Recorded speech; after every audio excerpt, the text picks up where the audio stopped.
Cleopas and Simon's blindness is not intentional. They don't mean it. They don't mean to miss Jesus. They just do. They're so caught up in the tragedy and trauma of what has happened that they just don't see Jesus. Every summer from 7th grade through the summer past my senior year, I spent a week or 2 weeks or 3 weeks at Lake Junaluska, which was the Methodist assembly ground in the mountains of North Carolina, not far from Canoga. And there we sang, Methodists sing a lot, and we would sing and sing, and one of the songs we learned that perhaps you too know, if you spend any time in church camp, is a song called "Have You Seen Jesus, My Lord?" And the chorus goes like this: "Have you seen Jesus, my Lord? He's here in plain view. Take a look, open your eyes, He'll show it to you." Have you seen Jesus, my Lord? Indeed, He's here in plain view. I can be so consumed with the craziness of my own life that I don't see Jesus right in front of me, Jesus in plain view, because I'm consumed in me and all the stuff that being me is about, because I'm not looking for Jesus in others. I'm just concerned about me. And I need to be looking at others in order to see Jesus, because that's where Jesus is. Throughout Christian theology, and especially inherited through our own Celtic Christianity, is the understanding that God is within us, that we are divinely created, and that we, each one of us, every single one of us, carries a reflection of the divine. We are made in the image of God, imago Dei in Latin. And that as Christians, we are called to recognize God's visage in the face of every other child of God. Because every other child of God, every single human being, carries the image of God. In every other human being, in every single human being, you and I can find the face of the beloved.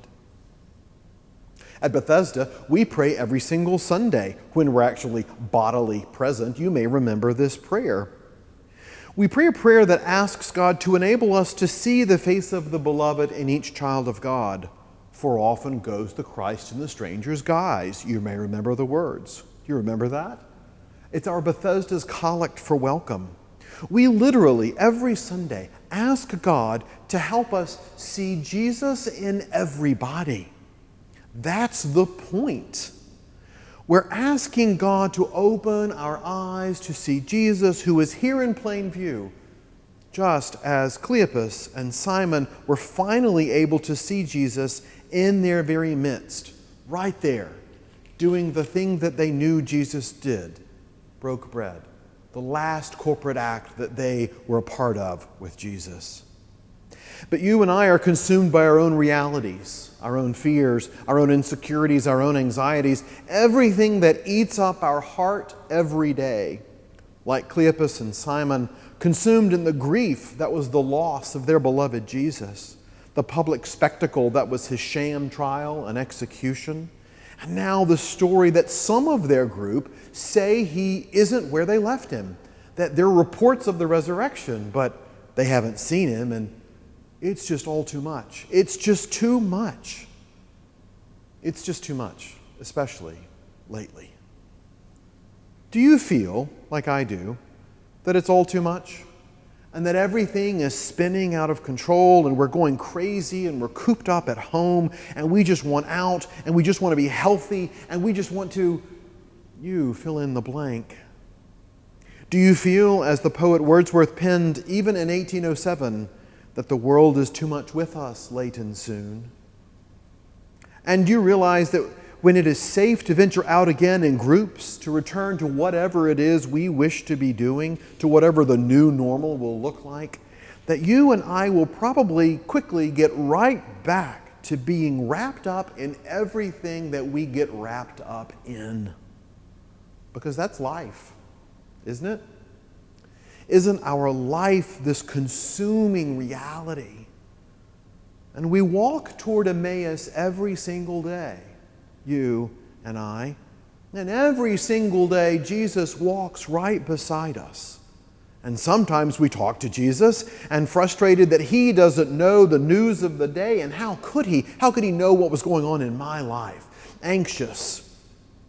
What meetings we may have, what our children did that upset us, what our spouse has done again and again, and about how lonely and isolated we feel, and about how we let ourselves down again, and the list goes on. And we tell Jesus, and we're frustrated with Jesus, and Jesus, as always, just as in this story, walks right beside us, listening to every word, and in my mind saying, I know.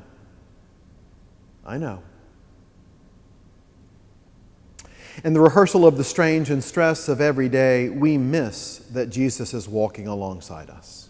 But there are moments when, like Cleopas and Simon, when all of a sudden light breaks in and we see Jesus was there all along. There are moments when you and I see the beloved in an act of love or kindness. Moments in which we see the unguarded vulnerability of another. Moments of resistance against oppression. Moments in which we stand in the midst of the family of God. As the song that I referenced at the very beginning, and the last verse is about standing in the midst of the family of God and seeing the face of the beloved on our sisters and brothers. Sometimes fleeting, sometimes more permanent. Those, friends, are our Emmaus moments. These very moments, these breathtaking, powerful, and intimate moments are our own Emmaus experiences. Moments of grace in which we are able to see finally that Jesus walks beside us all the time. Only if we have eyes to see, we would see that we are companioned all the time with Jesus alongside. Jesus at work in the world, Jesus in others. As your time and my time continues in the unfamiliar waters of isolation and suspended lives, as we anxiously listen to news reports about battling timelines, as we hold in our hearts those whose lives have been irreparably affected by the pandemic, as our minds and hearts are too much like Cleopas and Simon, rehearsing the trauma of our world, I pray that you and I would look around for Jesus, that we stop in the middle of the roads that we're walking and look for Jesus, finding him in the actions of strangers nearby and far away, in the gestures of those we know, and in the faces of those we don't know at all. Look for Jesus, who is walking alongside of us every step of our journey, and who loves and cares for us beyond our comprehension. May each of us find Jesus at our own Emmaus. May each of us know that we break bread with the Lord day in and day out, if we just open our eyes to see. May each of us find our hearts burning as Jesus speaks. May each of us know Jesus' love. May each of us see Jesus, who is, as the song reminds us, here in plain view.